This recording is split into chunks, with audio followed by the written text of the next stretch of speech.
மோதிய விஜய் அண்ட் விக்ரம் படங்களை பத்தி தான் பார்க்க போறோம். இது வரைக்கும் பாத்தீங்கன்னா 16 முறை விஜய் அண்ட் விக்ரம் படங்கள் நேரடியா மோதி இருக்கு. இதுல என்னென்ன படங்கள்லாம் ஒரே நாள்ல ரிலீஸ் ஆச்சு, யாரோட படங்கள் அதிகமா வெற்றி அடைஞ்சது அப்படிங்கறத பத்தி தான் பார்க்க போறோம். இந்த வீடியோ ரொம்ப இன்ட்ரெஸ்டிங்கா இருக்கும், அதனால கடைசி வரைக்கும் பாருங்க. அதுக்கு முன்னாடி நம்ம சேனலை சப்ஸ்கிரைப் பண்ணாம இருந்தீங்கன்னா மறக்காம சப்ஸ்கிரைப் பண்ணிட்டு இந்த வீடியோக்கு ஒரு லைக் கொடுத்துட்டு பாருங்க. விஜய் அண்ட் விக்ரம் இவங்க ரெண்டு பேருமே சினிமாவுல ஹீரோவா நடிக்க ஆரம்பிச்சு ஒரு 10 வருஷத்துக்கு அப்புறமா தான் இவங்க ரெண்டு பேரோட படங்களும் ஒரே நாள்ல ரிலீஸ் ஆச்சு. முதன் முறையாக விஜய் அண்ட் விக்ரம் படங்கள் எப்ப ஒன்னா ரிலீஸ் ஆச்சு அப்படின்னு பாத்தீங்கன்னா 2001 வருஷம் தீபாவளிக்கு. இதுல விஜய்க்கு ஷாஜகான் படமும் விக்ரம்க்கு காசி படமும் ஒரே நாள்ல ரிலீஸ் ஆச்சு. இதுல விக்ரமோட காசி படத்துக்கு மக்கள் மத்தியில நல்ல வரவேற்பு கிடைச்சது. வசூல் ரீதியாகவும் விமர்சன ரீதியாகவும் இந்த படம் மிகப்பெரிய சூப்பர் ஹிட் ஆச்சு. அது மட்டும் இல்லாம விக்ரமோட நடிப்பும் இந்த படத்துல வேற லெவல்ல இருக்கும். அதனால இந்த படத்துக்கு நிறைய அவார்ட்ஸும் கிடைச்சது. அதே சமயம் விஜயோட ஷாஜகான் படத்துக்கும் ஓரளவுக்கு நல்ல வரவேற்பு கிடைச்சு இதுவும் ஒரு வெற்றி படமாச்சு. ஆனா இருந்தாலும் விக்ரமோட காசி பட அளவுக்கு இந்த படம் வெற்றி அடையல. அதனால இந்த மோதல்ல விக்ரமோட காசி படம் தான் வெற்றி அடையுது. மறுபடியும் விஜய் அண்ட் விக்ரம் படங்கள் எப்ப ஒண்ணா மோதிச்சு அப்படின்னு பாத்தீங்கன்னா 2002 ஆண்டு தமிழ் புத்தாண்டுக்கு. இதுல விஜய்க்கு தமிழன் படமும் விக்ரம்க்கு ஜெமினி அப்படிங்கிற படமும் ஒரே நாள்ல ரிலீஸ் ஆச்சு. விஜய் பிரியங்கா சோப்ரா ஆகியோர் நடிச்ச தமிழன் படம் ஏப்ரல் 12 ரிலீஸ் ஆச்சு. ஆனா இந்த படம் அந்த டைம்ல எதிர்பார்த்த அளவுக்கு சரியா ஓடல, சுமாரா தான் ஓடிச்சு. அதே நாள்ல விக்ரம் கிரண் ஆகியோர் நடிச்ச ஜெமினி படம் ரிலீஸ் ஆச்சு. இந்த படத்துக்கு மக்கள் மத்தியில மிகப்பெரிய வரவேற்பு கிடைச்சது. வசூல் ரீதியாகவும் விமர்சன ரீதியாகவும் இந்த படம் மிகப்பெரிய பிளாக் பஸ்டர் ஹிட் ஆச்சு. அது மட்டும் இல்லாம இந்த படத்துல வர ஓபோடு சாங் பாத்தீங்கன்னா அந்த டைம்ல பட்டி தொட்டி எங்கும் பயங்கரமா ஹிட் ஆச்சு. அந்த பாட்டு மட்டும் இல்ல, அந்த படத்துல வர எல்லா பாட்டுமே பரத்வாஜ் இசையில பயங்கரமா ஹிட் ஆச்சு. தியேட்டர்லயும் இந்த படம் 125 நாட்களுக்கு மேல ஓடி இருக்கு. விக்ரமோட ஃபேன் பேஸும் பாத்தீங்கன்னா இந்த படத்துக்கு அப்புறமா பயங்கரமா இன்க்ரீஸ் ஆயிட்டாங்க. அந்த வருஷத்திலேயே அதிகமா வசூல் பண்ண படமும் இதுதான். அதுக்கப்புறம் இந்த படத்தை தெலுங்கு கன்னடம் அப்படின்னு பல மொழிகளை ரீமேக் பண்ணிருக்காங்க. விக்ரமோட கரியர்ல முக்கியமான படங்கள்ல இதுவும் ஒண்ணு. சோ இந்த போதல்ல விக்ரமோட ஜெமினி படம் வெற்றி அடையுது. மறுபடியும் விக்ரம் அண்ட் விஜய் படங்களோட அடுத்த மோதல் அடுத்த 3 மாசத்துலயே நடக்குது. 2002 ஜூலைல விஜய்க்கு யூத் படமும் விக்ரம்க்கு சாமுராய் படமும் ரிலீஸ் ஆச்சு. விக்ரமோட சாமுராய் ஜூலை 12 ரிலீஸ் ஆச்சு. ஆனா இந்த படம் பாத்தீங்கன்னா அந்த டைம்ல எதிர்பார்த்த அளவு சரியா ஓடல, சுமாரா தான் ஓடிச்சு. அடுத்த 7வது நாளே விஜயோட யூத் படம் ரிலீஸ் ஆச்சு. இந்த படத்துக்கு மக்கள் மத்தியில நல்ல வரவேற்பு கிடைச்சது. தியேட்டர்ல இந்த படம் 100 நாட்கள் ஓடி வெற்றி அடைஞ்சது. சோ அதனால இந்த முறை விஜயோட யூத் படம் தான் வெற்றி அடையுது. மறுபடியும் விஜய் அண்ட் விக்ரம் படங்கள் எப்ப ஒண்ணா ரிலீஸ் ஆச்சு அப்படின்னு பாத்தீங்கன்னா 2003 ஆண்டு பொங்கலுக்கு. இதுல விஜய்க்கு வசீகரா படமும் விக்ரம்க்கு தூள் படமும் ஒண்ணா ரிலீஸ் ஆச்சு. விஜய் ஸ்னேகா ஆகியோர் நடிச்ச வசீகரா படத்துக்கு மக்கள் மத்தியில நல்ல வரவேற்பு கிடைச்சது. தியேட்டர்ல இந்த படம் 100 நாட்கள் ஓடி வெற்றி அடைஞ்சது. ஆனா அதே சமயம் விக்ரம் ஜோதிகா ஆகியோர் நடிச்ச தூள் படத்துக்கு மக்கள் மத்தியில மிகப்பெரிய வரவேற்பு கிடைச்சது. வசூல் ரீதியாகவும் விமர்சன ரீதியாகவும் இந்த படம் மிகப்பெரிய பிளாக் பஸ்டர் ஹிட் ஆச்சு. தியேட்டர்ல இந்த படம் 225 நாட்கள் ஓடி மிகப்பெரிய வெற்றி அடைஞ்சது. இந்த படத்துல பாட்டு, காமெடி, ஃபைட் அப்படின்னு எல்லாமே பயங்கரமா ஹிட் ஆச்சு. அதுக்கப்புறம் இந்த படத்தை தெலுங்கு, ஹிந்தி அப்படின்னு பல மொழியில ரீமேக் பண்ணிருக்காங்க. விக்ரமோட கரியர்ல முக்கியமான படங்கள்ல இதுவும் ஒண்ணு. சோ இந்த மோதல்ல விக்ரமோட தூள் படம் தான் வெற்றி அடையுது. மறுபடியும் விஜய் அண்ட் விக்ரம் படங்களோட மோதல் அடுத்த 4 மாசத்துலயே நடக்குது. 2003 மே மாசத்துல விக்ரம்க்கு சாமி படமும் விஜய்க்கு புதிய கீதை படமும் ரிலீஸ் ஆச்சு.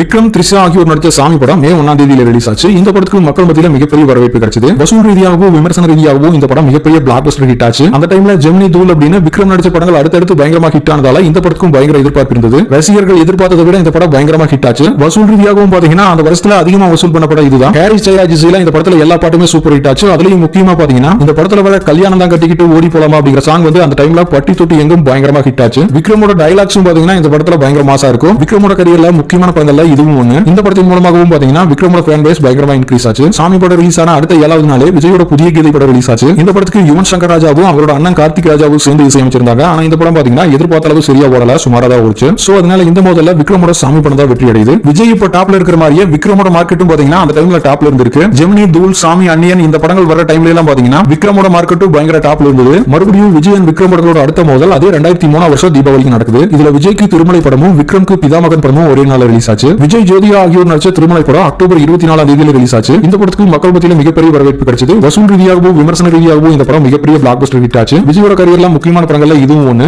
ஏன்னா இந்த படத்துக்கு முன்னாடி வரைக்கும் ரொமான்டிக் ஹீரோவா நடிச்சிருந்த விஜய் வந்து இந்த படத்தின் மூலமா தான் ஒரு மாசான ஆக்ஷன் ஹீரோவா மாறினாரு. தியேட்டர்லயும் இந்த படம் 100 நாட்களுக்கு மேல ஓடி இருக்கு. அதுக்கப்புறமா இந்த படத்தை தெலுங்கு, கன்னடம், பெங்காலி அப்படின்னு பல மொழிகளை ரீமேக் பண்ணிருக்காங்க. அதே சமயம் விக்ரம், சூர்யா ஆகியோர் சேர்ந்து நடிச்ச பிதாமகன் படத்துக்கு மக்கள் மத்தியில மிகப்பெரிய வரவேற்பு கிடைச்சது. வசூல் ரீதியாகவும் விமர்சன ரீதியாகவும் இந்த படமும் மிகப்பெரிய பிளாக் பஸ்டர் ஹிட் ஆச்சு. விக்ரமோட நடிப்பு இந்த படத்துல வேற லெவல்ல இருந்தது. அதனால நேஷனல் அவார்டும் இந்த படத்துக்காக விக்ரம் கிடைச்சிருக்கு. சோ அதனால இந்த முறை திருமலை, பிதாமகன் அப்படின்னு 2 படங்களுமே மிகப்பெரிய வெற்றி அடைஞ்சிருக்கு. அதனால 2 பேருக்குமே வெற்றி தான். மறுபடியும் விஜய் அண்ட் விக்ரம் படங்களோட அடுத்த மோதல் 2004 வருஷம் ஏப்ரல் மாசத்துல நடக்குது. இதுல விஜய்க்கு கில்லி படமும் விக்ரம்க்கு அருள் அப்படிங்கிற படமும் ரிலீஸ் ஆச்சு. விஜய், த்ரிஷா ஆகியோர் நடிச்ச கில்லி படம் ஏப்ரல் 16 ரிலீஸ் ஆச்சு. இந்த படத்துக்கு மக்கள் மத்தியில மிகப்பெரிய வரவேற்பு கிடைச்சது. வசூல் ரீதியாகவும் விமர்சன ரீதியாகவும் இந்த படம் மிகப்பெரிய பிளாக் பஸ்டர் ஹிட் ஆச்சு. அது மட்டும் இல்லாம தியேட்டர்லயும் இந்த படம் 200 நாட்களுக்கு மேல ஓடி மிகப்பெரிய வெற்றி அடைஞ்சது. இந்த படத்துல வர அப்படி போடு சாங் பாத்தீங்கன்னா அந்த டைம்ல பட்டி தொட்டி எங்கும் பயங்கரமா ஹிட் ஆச்சு. அந்த பாட்டு மட்டும் இல்லாம எல்லா பாட்டுமே ஹிட் ஆச்சு. அது மட்டும் இல்லாம பிரகாஷ் ராஜோட நடிப்பும் இந்த படத்துல வேற லெவல்ல பயங்கரமா இருக்கும். விஜயோட கரியர்லயே மிக முக்கியமான படங்கள்ல இதுவும் ஒண்ணு. விஜயோட கரியர் மட்டும் இல்லாம தமிழ் சினிமா இண்டஸ்ட்ரியிலேயே மிக முக்கியமான படங்கள்ல இதுவும் ஒண்ணு. ஆக்சுவலா பாத்தீங்கன்னா இந்த படத்தை தெலுங்குல இருந்து தான் ரீமேக் பண்ணிருக்காங்க அப்படின்னு நிறைய பேர் சொல்லுவாங்க. ஆனா அந்த தெலுங்கு படத்துல ஹீரோவா நடிச்ச நடிகர் மகேஷ் பாபுவே சொல்லிட்டாரு, நான் நடிச்ச படத்தை விட தமிழ்ல விஜய் நடிச்ச கில்லி படம் தான் ரொம்ப சூப்பரா இருக்கு அப்படின்னு சொல்லிட்டாரு. சோ அந்த அளவுக்கு இந்த படம் மிகப்பெரிய ஹிட் ஆச்சு. கில்லி படம் ரிலீஸ் ஆன ஒரு 2 வாரத்திலேயே விக்ரம், ஜோதிகா ஆகியோர் நடிச்ச அருள் படம் ரிலீஸ் ஆச்சு. ஆனா இந்த படம் எதிர்பார்த்த அளவுக்கு சரியா ஓடல, ஓரளவுக்கு நல்லா ஓடி ஒரு சுமாரான வெற்றி அடைஞ்சது. சோ அதனால இந்த மோதல்ல விஜயோட கில்லி படம் தான் வெற்றி அடையுது. மறுபடியும் விஜயன் விக்ரம் படங்களோட அடுத்த மோதல் 2005 வருஷம் தீபாவளிக்கு நடக்குது. இதுல விஜய்க்கு சிவகாசி படமும் விக்ரம்க்கு மஜா அப்படிங்கிற படமும் ஒரே நாள் ரிலீஸ் ஆச்சு. இதுல விஜய் அசின் ஆகியோர் நடிச்ச சிவகாசி படத்துக்கு மக்கள் மத்தியில நல்ல வரவேற்பு கிடைச்சு இந்த படம் மிகப்பெரிய சூப்பர் ஹிட் ஆச்சு. தியேட்டர்லயும் இந்த படம் 150 நாட்களுக்கு மேல ஓடி வெற்றி அடைஞ்சது. அதே நாள்லயே விக்ரம் அசின் ஆகியோர் நடிச்ச மஜா படம் ரிலீஸ் ஆச்சு. ஆனா இந்த படம் எதிர்பார்த்த அளவுக்கு சரியா ஓடல, சுமாரா தான் ஓடிச்சு. சோ அதனால இந்த மோதல விஜயோட சிவகாசி படம் தான் வெற்றி அடையுது. மறுபடியும் விஜயன் விக்ரம் படங்களோட அடுத்த மோதல் 2011 டிசம்பர்ல நடக்குது. இதுல விக்ரம்க்கு ராஜபாட்டை அப்படிங்கிற படமும் விஜய்க்கு நண்பன் அப்படிங்கிற படமும் ரிலீஸ் ஆச்சு. விக்ரமோட ராஜபாட்டை படம் டிசம்பர் 23ஆம் தேதியில ரிலீஸ் ஆச்சு. இந்த படத்துக்கு பயங்கர எதிர்பார்ப்பு இருந்தது. ஏன்னா இந்த படத்துல விக்ரம் வந்து பல கெட்டப்ல நடிக்கிறார் அப்படின்னு பயங்கர பில்டப் கொடுத்தாங்க. அதனால இந்த படத்துக்கு ஆடியன்ஸ் மத்தியில பயங்கர எதிர்பார்ப்பு இருந்தது. ஆனா இந்த படம் பாத்தீங்கன்னா எதிர்பார்த்த அளவு சரியா ஓடல, சுமாரா தான் ஓடிச்சு. அடுத்த 20 நாளிலேயே விஜய், ஜீவா, ஸ்ரீகாந்த் ஆகியோர் நடிச்ச நண்பன் படம் ரிலீஸ் ஆச்சு. சங்கர் டைரக்ஷன்ல வெளியான இந்த படத்துக்கு மக்கள் மத்தியில நல்ல வரவேற்பு கிடைச்சது. வசூல் ரீதியாகவோ விமர்சன ரீதியாகவோ இந்த படம் மிகப்பெரிய வெற்றி அடைஞ்சது. சோ அதனால இந்த மோதல்ல விஜயோட நண்பன் படம் தான் வெற்றி அடையுது. மறுபடியும் விஜயன் விக்ரம் படங்களோட அடுத்த மோதல் 2015 அக்டோபர்ல நடக்குது. இதுல விஜய்க்கு புலி படமும் விக்ரம்க்கு 10 என்றதுக்குள்ள அப்படிங்கிற படமும் ரிலீஸ் ஆச்சு. இந்த ரெண்டு படங்களுக்குமே பாத்தீங்கன்னா பயங்கர எதிர்பார்ப்பு இருந்தது. ஏன்னா இதுக்கு முன்னாடி விஜய்க்கு துப்பாக்கி, கத்தி, ஜில்லா அப்படின்னு அடுத்தடுத்து எல்லா படங்களுமே பயங்கரமா ஹிட் ஆயிருச்சு. அதே மாதிரி விக்ரமுக்கும் பாத்தீங்கன்னா அதுக்கு முன்னாடி ஐ படம் ரிலீஸ் ஆகி மிகப்பெரிய ஹிட் ஆயிருச்சு. இதுல விஜய், ஹன்சிகா, ஸ்ருதிஹாசன் ஆகியோர் நடிச்ச புலி படம் அக்டோபர் 1ஆம் தேதியில ரிலீஸ் ஆச்சு. ஆனா இந்த படம் எதிர்பார்த்த அளவு சரியா ஓடல, சுமாரா தான் ஓடிச்சு. அதே அக்டோபர் மாசம் 21ஆம் தேதியில விக்ரம், சமந்தா ஆகியோர் நடிச்ச 10 என்றதுக்குள்ள அப்படிங்கிற படம் ரிலீஸ் ஆச்சு. ஆனா இந்த படமும் சரியா ஓடல, சுமாரா தான் ஓடிச்சு. சோ இந்த முறை ரெண்டு படங்களுமே எதிர்பார்த்த அளவு சரியா ஓடல. இதுக்கப்புறம் பாத்தீங்கன்னா ஒரு வாரம் 2 வார கேப்ல ரிலீஸ் ஆன படங்களை பார்க்கலாம். அடுத்தது 1999 ஜனவரியில விஜயன் விக்ரம் படங்கள் ஒண்ணா மோதி இருக்கு. இதுல விஜய்க்கு துல்லாத மனமும் துள்ளும் அப்படிங்கிற படமும் விக்ரம்க்கு ஹவுஸ்ஃபுல் அப்படிங்கிற படமும் ரிலீஸ் ஆச்சு. இதுல விக்ரம், பார்த்திபன் ஆகியோர் நடிச்ச ஹவுஸ்ஃபுல் அப்படிங்கிற படம் ஜனவரி 16ஆம் தேதியில ரிலீஸ் ஆச்சு. இந்த படமும் ஓரளவுக்கு நல்லா ஓடி ஒரு வெற்றி படமாச்சு. அடுத்த 2 வாரத்திலேயே விஜய், சிம்ரன் ஆகியோர் நடிச்ச துல்லாத மனமும் துள்ளும் ரிலீஸ் ஆச்சு. இந்த படத்துக்கு மக்கள் மத்தியில மிகப்பெரிய வரவேற்பு கிடைச்சு இந்த படம் வசூல் ரீதியாகவும் விமர்சன ரீதியாகவும் மிகப்பெரிய பிளாக் பஸ்டர் ஹிட் ஆச்சு. தியேட்டர்லயும் இந்த படம் 200 நாட்களுக்கு மேல ஓடி மிகப்பெரிய வெற்றி அடைஞ்சிருக்கு. அது மட்டும் இல்லாம எஸ். ஏ. ராஜ்குமார் இசையில இந்த படத்துல வர எல்லா பாட்டுமே அந்த டைம்ல பயங்கரமா ஹிட் ஆச்சு. 90களில் விஜயோட கரியர்ல முக்கியமான படங்கள்ல இதுவும் ஒண்ணு. சோ இந்த மோதல்ல விஜயோட துல்லாத மனமும் துள்ளும் படத்தை வெற்றி அடையுது. அடுத்தது 1999 டிசம்பர்ல விஜயன் விக்ரம் படங்கள் ஒண்ணா மோதி இருக்கு. இதுல விக்ரம்க்கு சேது படமும் விஜய்க்கு கண்ணுக்குள் நிலவு அப்படிங்கிற படமும் ரிலீஸ் ஆச்சு. இதுல விக்ரமோட சேது படம் டிசம்பர் 10ஆம் தேதியில ரிலீஸ் ஆச்சு. பாலா டைரக்ஷன் பண்ணியிருந்த இந்த படத்துக்கு மக்கள் மத்தியில நல்ல வரவேற்பு கிடைச்சு இந்த படம் மிகப்பெரிய சூப்பர் ஹிட் ஆச்சு. தியேட்டர்லயும் இந்த படம் 100 நாட்களுக்கு மேல ஓடி இருக்கு. அது மட்டும் இல்லாம விக்ரமோட கரியர்ல திருப்புமுனை அமைஞ்சதும் இந்த படம் தான். இந்த படத்துக்கு அப்புறமா தான் விக்ரம் ஒரு முன்னணி நடிகரா மாறினாரு. இதுக்கு முன்னாடியே விக்ரம் நிறைய படங்கள் நடிச்சிருந்தாலும் இந்த படத்துக்கு அப்புறமா தான் ஒரு முன்னணி நடிகரா விக்ரம் மாறினாரு. அடுத்த 4 வாரத்திலேயே விஜய், சாலினி ஆகியோர் நடிச்ச கண்ணுக்குள் நிலவு படம் ரிலீஸ் ஆச்சு. விஜய்க்கு இது 25வது படமா இருந்ததால இந்த படத்துக்கும் பயங்கர எதிர்பார்ப்பு இருந்தது. ஆனா இந்த படம் பாத்தீங்கன்னா எதிர்பார்த்த அளவு சரியா ஓடல, சுமாரா தான் ஓடிச்சு. சோ அதனால இந்த மோதல்ல விக்ரமோட சேது படம் தான் வெற்றி அடையுது. அடுத்ததா பாத்தீங்கன்னா 1997 விஜயன் விக்ரம் படங்கள் ஒண்ணா ரிலீஸ் ஆயிருக்கு. இதுல விஜய்க்கு லவ் டுடே படமும் விக்ரம்க்கு உல்லாசம் படமும் ரிலீஸ் ஆச்சு. இதுல விஜய், சுவலட்சுமி ஆகியோர் நடிச்ச லவ் டுடே படம் மே 9ஆம் தேதியில ரிலீஸ் ஆச்சு. இந்த படத்துக்கு மக்கள் மத்தியில நல்ல வரவேற்பு கிடைச்சது. தியேட்டர்ல இந்த படம் 175 நாட்கள் ஓடி வெள்ளி விழா கொண்டாடி மிகப்பெரிய வெற்றி அடைஞ்சது. வசூல் ரீதியாகவும் இந்த படம் மிகப்பெரிய ஹிட் ஆச்சு. அதே மே மாசம் 23ஆம் தேதியில விக்ரம், அஜித் ஆகியோர் சேர்ந்து நடிச்ச உல்லாசம் படம் ரிலீஸ் ஆச்சு. ஆனா இந்த படம் எதிர்பார்த்த அளவு சரியா ஓடல, சுமாரா தான் ஓடிச்சு. சோ அதனால இந்த மோதல்ல விஜயோட லவ் டுடே படம் தான் வெற்றி அடையுது. அடுத்ததா பாத்தீங்கன்னா 2001 விஜயன் விக்ரம் படங்கள் ஒண்ணா மோதி இருக்கு. இதுல விஜய்க்கு பத்ரி படமும் விக்ரம்க்கு விண்ணுக்கும் மண்ணுக்கும் அப்படிங்கிற படமும் ஒண்ணா ரிலீஸ் ஆச்சு. இதுல விஜய், பூமிகா ஆகியோர் நடிச்ச பத்ரி படம் ஏப்ரல் 12ஆம் தேதியில ரிலீஸ் ஆச்சு. இந்த படத்துக்கு மக்கள் மத்தியில நல்ல வரவேற்பு கிடைச்சது. தியேட்டர்ல இந்த படம் 100 நாட்களுக்கு மேல ஓடி இந்த படம் வெற்றி அடைஞ்சது. இந்த படம் ரிலீஸ் ஆகிறதுக்கு ஒரு 12 நாள் முன்னாடியே விக்ரம், சரத்குமார் ஆகியோர் சேர்ந்து நடிச்ச விண்ணுக்கும் மண்ணுக்கும் அப்படிங்கிற படம் ரிலீஸ் ஆச்சு. இந்த படத்துக்கு மக்கள் மத்தியில நல்ல வரவேற்பு கிடைச்சு இந்த படமும் வெற்றி அடைஞ்சது. சோ இந்த மோதல்ல 2 படங்களுமே வெற்றி அடைஞ்சிருக்கு. அதனால 2 பேருக்குமே வெற்றி தான். அடுத்தது 1998 மார்ச்ல விஜயன் விக்ரம் படங்கள் ஒண்ணா ரிலீஸ் ஆயிருக்கு. இங்க விஜய்க்கு நினைத்தேன் வந்தாய் படமும் விக்ரம்க்கு கண்களின் வார்த்தைகள் அப்படிங்கிற படமும் ரிலீஸ் ஆச்சு. இதுல விஜய், ரம்பா, தேவயானி ஆகியோர் நடிச்ச நினைத்தேன் வந்தாய் ஏப்ரல் 10ஆம் தேதியில ரிலீஸ் ஆச்சு. இந்த படத்துக்கு மக்கள் மத்தியில நல்ல வரவேற்பு கிடைச்சது. தியேட்டர்ல இந்த படம் 100 நாட்களுக்கு மேல ஓடி மிகப்பெரிய சூப்பர் ஹிட் ஆச்சு. அது மட்டும் இல்லாம தேவா இசையில இந்த படத்துல எல்லா பாட்டுமே சூப்பர் ஹிட் ஆச்சு. இந்த படம் ரிலீஸ் ஆகிறதுக்கு ஒரு 4 வாரத்துக்கு முன்னாடியே பாத்தீங்கன்னா விக்ரமோட கண்களின் வார்த்தைகள் அப்படிங்கிற படம் ரிலீஸ் ஆச்சு. ஆனா இந்த படம் எதிர்பார்த்த அளவு சரியா ஓடல, சுமாரா தான் ஓடிச்சு. சோ இந்த மோதல்ல விஜயோட நினைத்தேன் வந்தாய் படம் தான் வெற்றி அடையுது. அடுத்ததா பாத்தீங்கன்னா 1992 வருஷம் டிசம்பர் மாசத்துல விஜயன் விக்ரம் படங்கள் ஒரே டைம்ல ரிலீஸ் ஆயிருக்கு. இதுல விஜய்க்கு நாளை தீர்ப்பு அப்படிங்கிற படமும் விக்ரம்க்கு மீரா அப்படிங்கிற படமும் ரிலீஸ் ஆச்சு. விஜய் முதலா ஹீரோவா நடிச்ச நாளை தீர்ப்பு அப்படிங்கிற படம் டிசம்பர் 4ஆம் தேதியில ரிலீஸ் ஆச்சு. ஆனா இந்த படம் எதிர்பார்த்த அளவு சரியா ஓடல, சுமாரா தான் ஓடிச்சு. அதே டிசம்பர் மாசம் 18ஆம் தேதியில விக்ரமோட மீரா அப்படிங்கிற படமும் ரிலீஸ் ஆச்சு. ஆனா இந்த படமும் சரியா ஓடல, சுமாரா தான் ஓடிச்சு. சோ இந்த மோதல்ல பாத்தீங்கன்னா 2 படங்களுமே எதிர்பார்த்த அளவுக்கு சரியா ஓடல, சுமாரா தான் ஓடி இருக்கு. கடைசியா சொன்ன படங்கள் எல்லாமே பாத்தீங்கன்னா கொஞ்சம் கேப் விட்டு ரிலீஸ் ஆயிருக்கு. அதனால தான் இந்த படங்களை கடைசியா சொன்னேன். இந்த வீடியோ பிடிச்ச